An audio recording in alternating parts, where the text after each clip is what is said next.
Eu quero cumprimentar a todos com a graça e com a paz do nosso Senhor e Salvador Jesus. A paz do Senhor Jesus. Glória a Deus, agradecer a Deus mais uma vez pela oportunidade de nós estarmos na casa do Senhor e darmos sequência a esse estudo do livro de Gênesis, o qual nós temos feito aqui todas as quartas-feiras.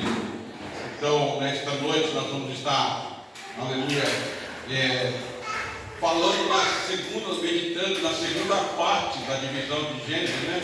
Que nós sempre estamos recapitulando aqui as divisões do livro de Gênesis, e sempre a gente dá uma pequena meditada, sempre dá uma pequena recapitulada, para que os irmãos possam dar sequência no nosso ensinamento aqui, nossa meditação.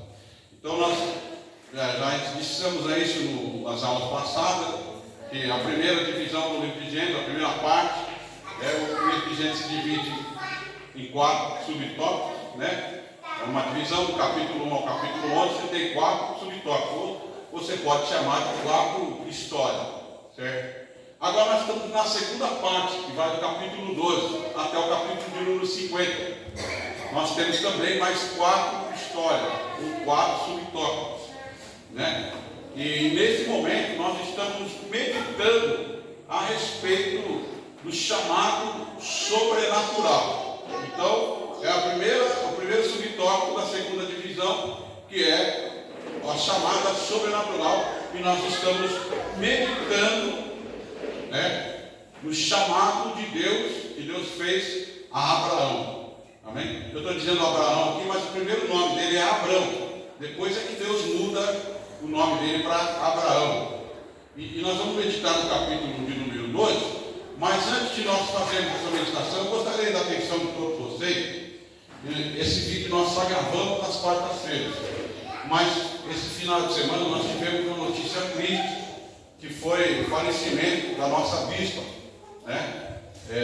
A bispa Keila veio a falecer. Ela era uma embaixadora da igreja Assembleia de Deus, Ministério de Madureira, mas reconhecida em toda a Assembleia de Deus, né, em todas as convenções da Assembleia de Deus, como uma mulher séria, uma mulher guerreira.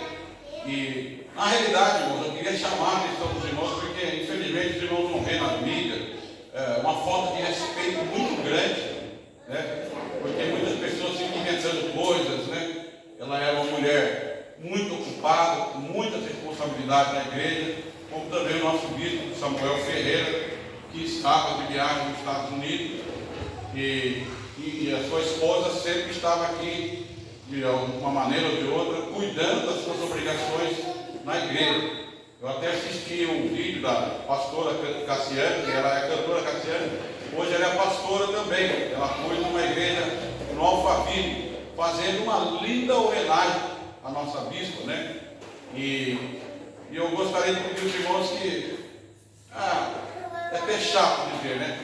O que está sendo divulgado na internet, muitas coisas, porque na realidade a vida da gente é assim, você às vezes precisa enfrentar alguns obstáculos no sentido de calúnias, muitos grupos de inveja, né? Uma situação muitas vezes de perseguição até. Por quê? Ninguém chuta cachorro morto, né?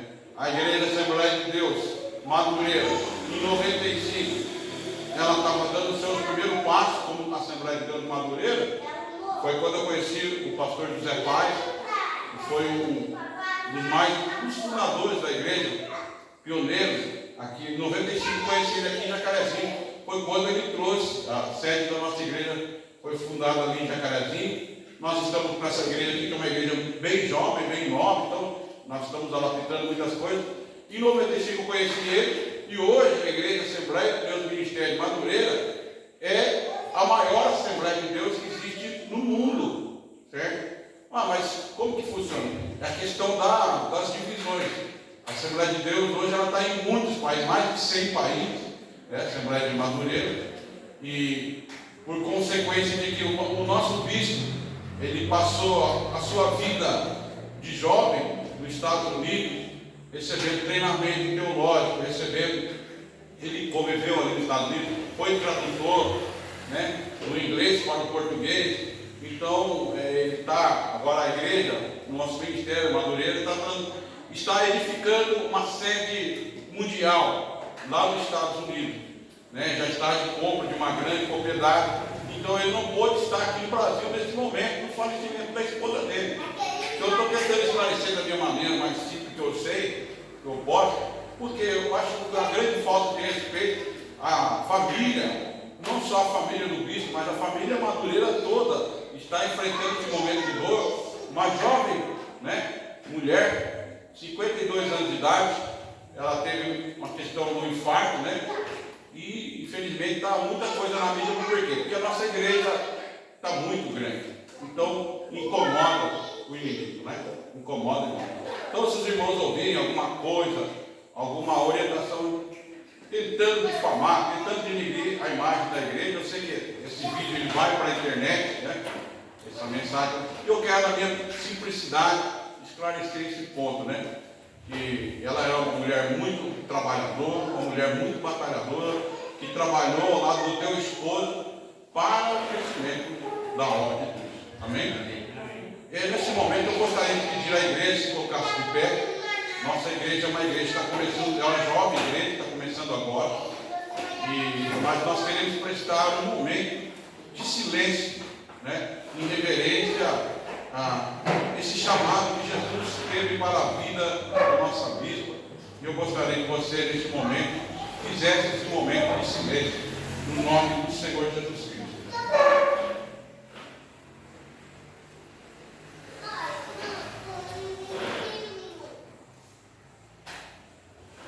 Glória a Deus.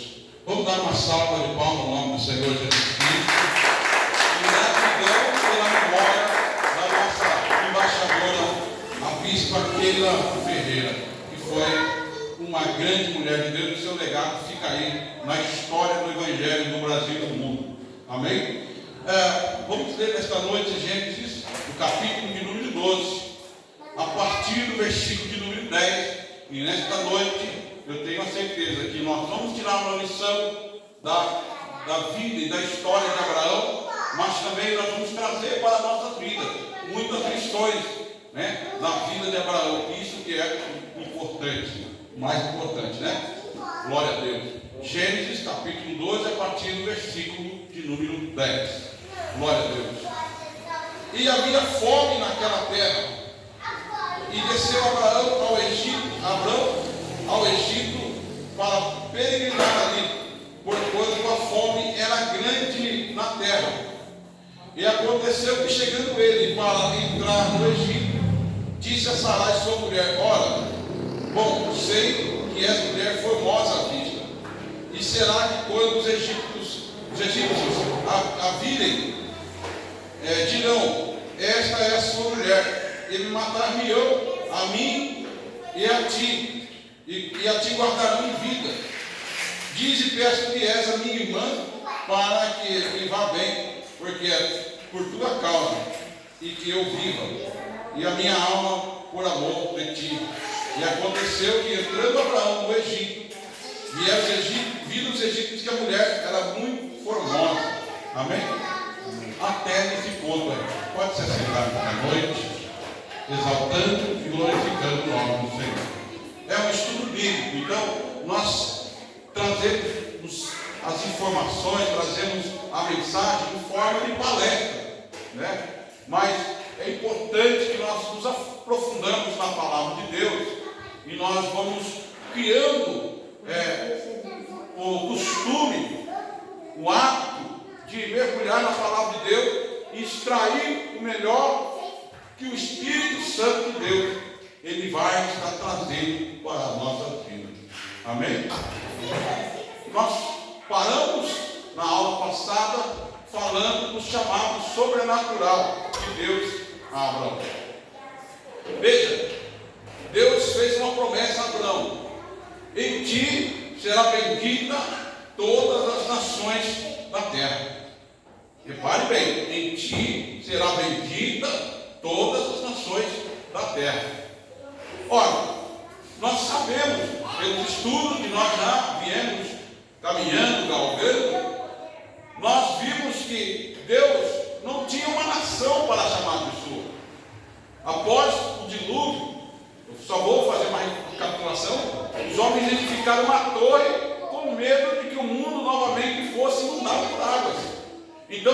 arqueólogos dizem que a torre de Babel, aquela que foi edificada, ela chegaria a atingir a altura de 1,5 quilômetro de altura, né? Uma construção monstruosa que os homens estavam fazendo. E a ordem de Deus, quando eles desceram da arca, é que eles se espalhassem sobre a superfície da terra. E os homens fizeram o contrário, quiseram se ajuntar. Depois disso, que a palavra vai dizer que as línguas dos homens, os idiomas, se confundiram e os grupos se reuniram em nações. Então, cada nação edificava cidades, edificava estados, edificavam muros em volta da sua nação e ali colocavam deuses, estátuas, na entrada, na porta da cidade. De maneira que se eu e você fosse um turista, se eu e você fosse um visitante, quando nós entrássemos pela cidade, teria que passar embaixo dessa estátua, né? Então, foi esse o estudo que nós passamos na lição passada na quarta-feira. Então, Deus, o Deus de Noé, o Deus que livrou Noé e seus filhos da arca, não tinha uma nação sua, exclusivamente sua. E ele, presta atenção nesse ponto, não poderia destruir novamente a humanidade com água, com dilúvio, por conta da palavra que ele tinha dado, que nunca mais ele iria destruir a terra com dilúvio. E lá colocou o seu arco na nuvem do céu, né? O chamado arco-íris, na verdade, é o arco de Deus. Amém? Então, vejam só, o Senhor procurou uma nação onde ele fosse adorado, mas ele não tinha nenhum povo, não tinha nenhuma nação. Então a palavra de Deus fala que Deus chama Abraão: sai da terra, da tua parentela, e vai para a terra que eu te mostrar. Veja, vocês observaram que Abraão saiu de Arã, onde ele estava com a sua família, pegou o seu sobrinho e todos os seus bens e partiu para Canaã. Mas na leitura que nós fizemos hoje, nós descobrimos que a terra era uma terra infrutífera, era uma terra desértica, era uma terra que não produzia. Então, como Abraão tinha gado, como Abraão tinha família, como Abraão tinha possessões, tinha pastores ao seu trabalho, Abraão, ele viu que a terra não teria condição de sustentá-lo. Preste atenção, olha para você ver. A terra da Mesopotâmia, a terra da Babilônia, era cercada de nações. Deus não poderia entrar lá. A terra de Canaã era uma terra que não tinha nenhum habitante. Olha, o ponto que eu quero que você entenda. Por que tinha muitas nações lá na Mesopotâmia? Porque era um lugar que era possível habitar. Tinha rios, era uma terra fértil. O que se plantava colhia, né? Tinha pastagem, mas a terra que Deus enviou a Abraão era a terra de Canaã. A terra estava completamente seca, deserta, então não tinha ninguém. Só que preste atenção, irmãos, aqui é um ponto que nós precisamos meditar. Abraão, ele não ficou na terra aonde o Senhor disse a ele: vai até essa terra. O que ele fez? A Bíblia relata nessa passagem que nós acabamos de ler, que ele foi mais ao sul e desceu ao Egito. E nessa oportunidade começou as consequências da decisão errada que Abraão tomou, porque ele não ficou na terra que Deus prometeu para ele. Ele foi para uma terra diferente, aonde Deus ordenou que ele ficasse. Ele foi para o Egito. E o Egito, espiritualmente para nós aqui, o que significa? O mundo. Está entendendo? Deus te chama, te faz promessa, muda a tua trajetória, a tua rota de vida e diz: fica aqui. Mas aí a pessoa olha ao redor e não vê possibilidade, talvez algo que agrade, e a pessoa toma a decisão de mudar mudar a rota, vou voltar para o rumo, vou voltar para o lugar da onde eu saí. Então, aqui nós temos que tomar cuidado. Jesus disse, Mateus capítulo 4, nem só de pão, o quê? Viverá o homem, mas sim, o quê? Toda palavra que sai da boca de Deus. Isso é um ponto que nós temos que tomar cuidado, porque às vezes nós somos guiados pelo nosso estômago, pelo aquilo que os nossos olhos veem, por aquilo que os nossos ouvidos ouvem, entendem? Pelos nossos desejos, pelas nossas vontades.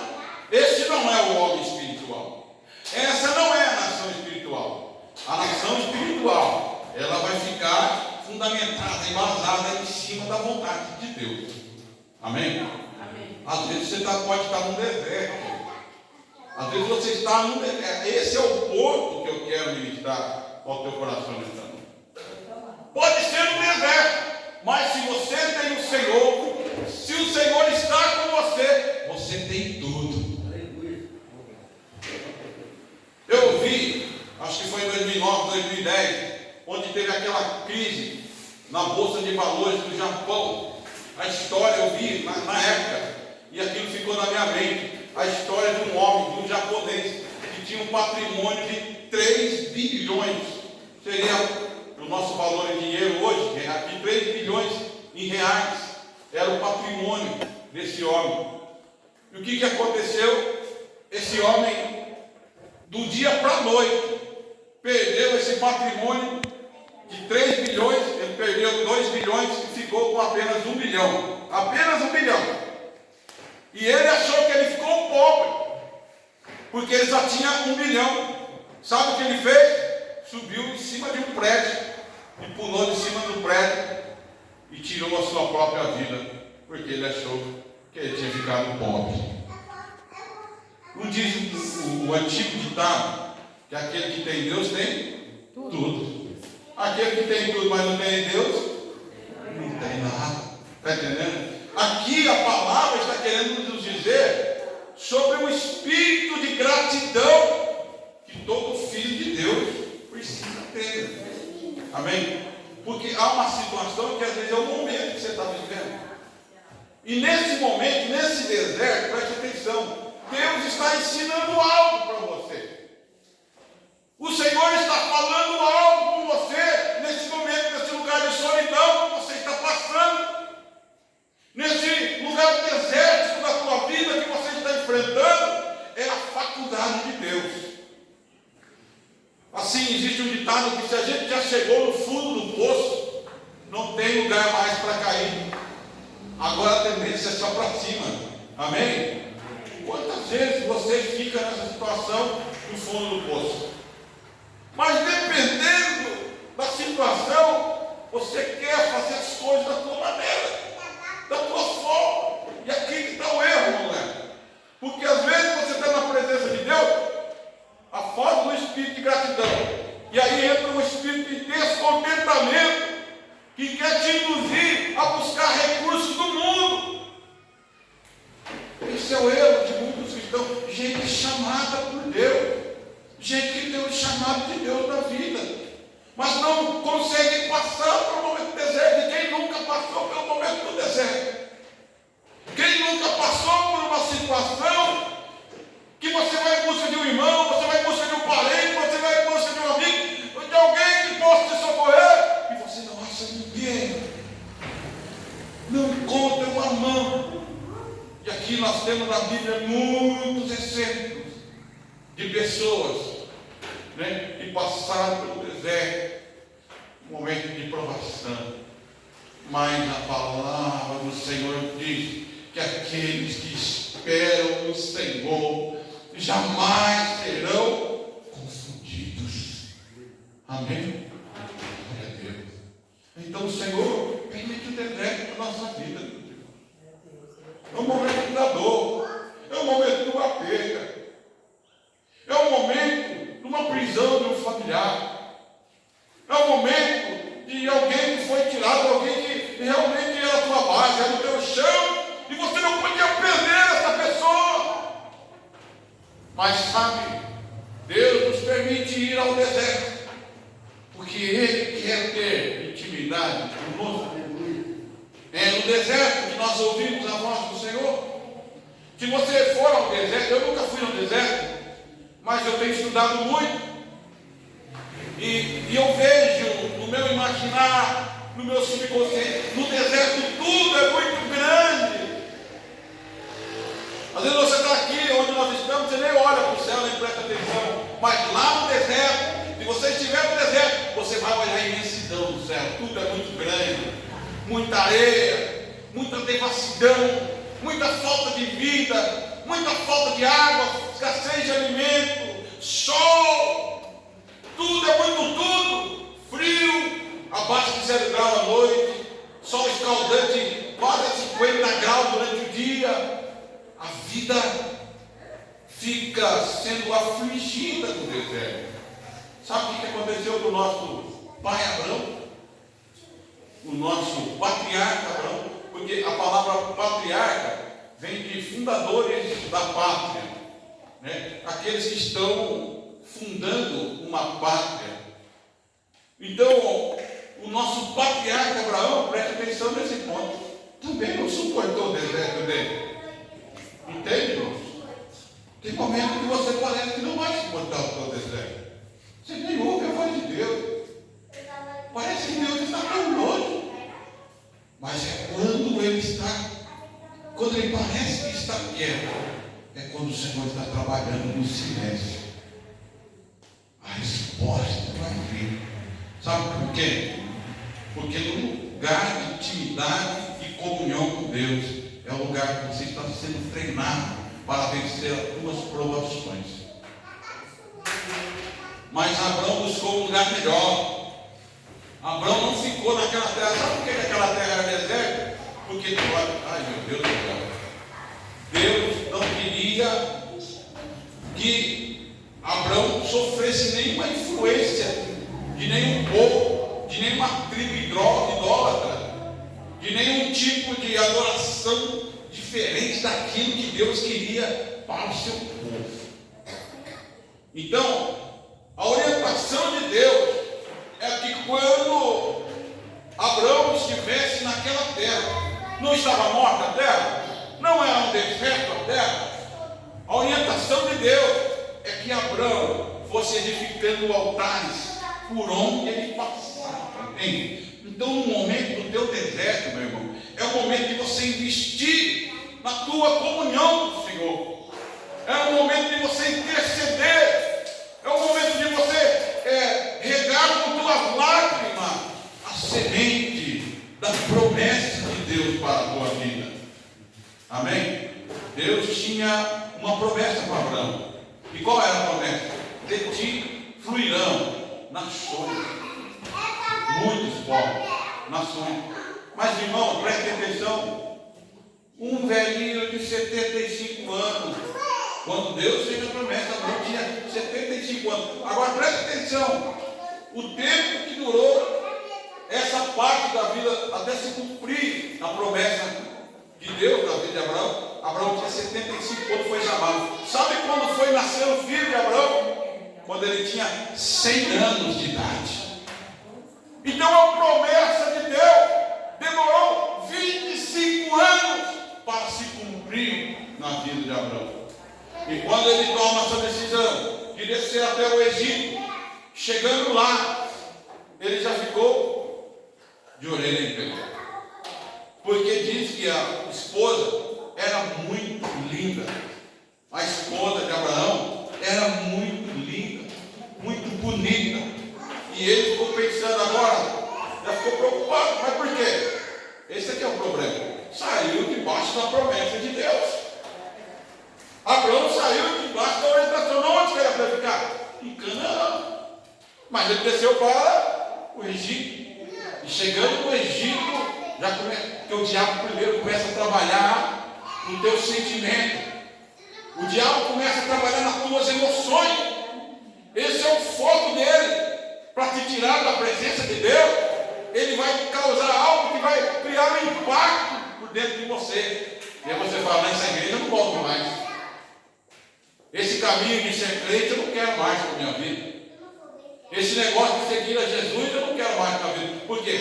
Porque diabo trabalhou na sua emoção, no teu sentimento. Entende? Tem coisa que ninguém vai saber explicar. Porque cada cabeça, cada pessoa é um universo à parte. Cada pessoa, em cada mente há um universo. E o diabo sabe, né, trabalhar no emocional. Quando ele desce para o Egito, chegando lá, a Bíblia vai falar que os homens se interessaram pela mulher de Abraão por causa da sua beleza. Sabe o que Abraão teve que fazer? Ao invés de ele estar lá intercedendo pela pátria que Deus tinha prometido, Abraão teve que mentir. Aí, saiu fora da vontade de Deus. Ele já começa as coisas saindo fora do eixo. As coisas começam a sair fora da vontade de Deus. Sabe o que Abraão fez? Falou para a mulher dele: ó, nós estamos aqui no Egito. Certamente os homens desse lugar vão se interessar por você. Então vamos fazer o seguinte: fala para todo mundo que você é minha irmã. Ao invés de falar que é minha esposa, fala que você é minha irmã. Quando os homens de Faraó viram aquela mulher linda, eles nem ousaram tomar aquelas mulheres para si. Aquela mulher, sabe o que eles disseram? Essa aqui tem que ser de Faraó. Olha que joia preciosa, olha que coisa mais linda. E levou, né, a esposa de Abraão até a presença de Faraó. Imagina, quando o Faraó viu aquela coisa mais linda do mundo, o Faraó caiu de joelho, começou a encher Abraão de presente, de coisa. É teu irmão, né? Agora vou me casar. Eu não sei quantas mulheres o Faraó tinha, né? Mas ele disse: eu vou me casar com essa mulher. Mas quando o Faraó estava à noite na cama, o Senhor apareceu para ele em sonho e disse: não toques nesta mulher, porque aquele homem é o seu esposo e ele é profeta. Não toque. Irmãos, olha a burrice, o engano que Abraão fez na vida. E Faraó mandou chamar Abraão. Olha que carão que ele teve que passar. Egito não era um país pequeno. Egito era uma mega potência. Faraó mandou chamar Abraão na sua presença e disse: o que é que você fez? Você queria lançar maldição sobre a minha terra, sobre o meu povo? Por que você não disse que você é o esposo dessa mulher? E o Abraão disse: é que eu tive medo, né? E aí sabe o que o Abraão fez? O Faraó fez? Mandou entregar os presentes para Abraão e falou assim: não fique aqui na nossa terra. Abraão saiu e teve que voltar para o lugar aonde Deus tinha dito. Entende? Que às vezes nós saímos da presença do Senhor e nós vamos atrasar o projeto de Deus na nossa vida, meus irmãos. Entende? Às vezes você vai atrasar o projeto de Deus. Não queira ajudar o Senhor. Traga para a tua vida aquilo que está no Salmo 40. Esperei com paciência no Senhor. Esse é um ponto interessante, importante. Principalmente nessa cidade onde eu tenho encontrado muitas pessoas, problema depressivo, né? Com problemas de ansiedade, né? Com problemas variados nesse campo sentimental. A pessoa toma a decisão antecipada e sai debaixo da orientação do Senhor. Por causa daquilo que o olho vê, daquilo que o ouvido ouve. É uma tentação. Eu me lembro uma vez, eu trabalhava lá na Baixada Santista, e lá eu encontrei um malásia. Aqui, se você existe malásia, você dizem que é o japonês. E lá na Ásia todo mundo é japonês, né? No Brasil é japonês. Mas ele era um malásia, ele era um senhorzinho baixinho assim, e ele era do exército. E ele contava muitas histórias de lá de onde ele morava. E um dia ele me disse assim, que lá onde ele morava, tinha uma situação onde que os homens caçavam o macaco. A caça do macaco lá é intensa, porque me parece que a carne do macaco lá é muito apreciada. muito apreciada. É uma iguaria apreciada nos grandes e altos restaurantes. E ele disse que lá tem uma armadilha que o caçador faz para pegar o macaco. Eles encontram no meio do mato uma caçapa, uma porunga, e faz um buraquinho dentro dessa porunga. E diz que há uma frutinha silvestre no meio da mata. E eles vão lá e pegam essa frutinha e coloca dentro da porunga. Joga dentro da porunga. E fica aquele buraquinho. Então, diz que o macaco, ele ama, ele é apaixonado por essa fruta. Então, o caçador vai lá e coloca essa porunga na trilha, no meio, no lugar onde o macaco vai passar. Então, o macaco passa. O macaco olha dentro, que é curioso, olha dentro daquele buraquinho, e ali ele vê aquela frutinha. Ele é apaixonado por aquela fruta.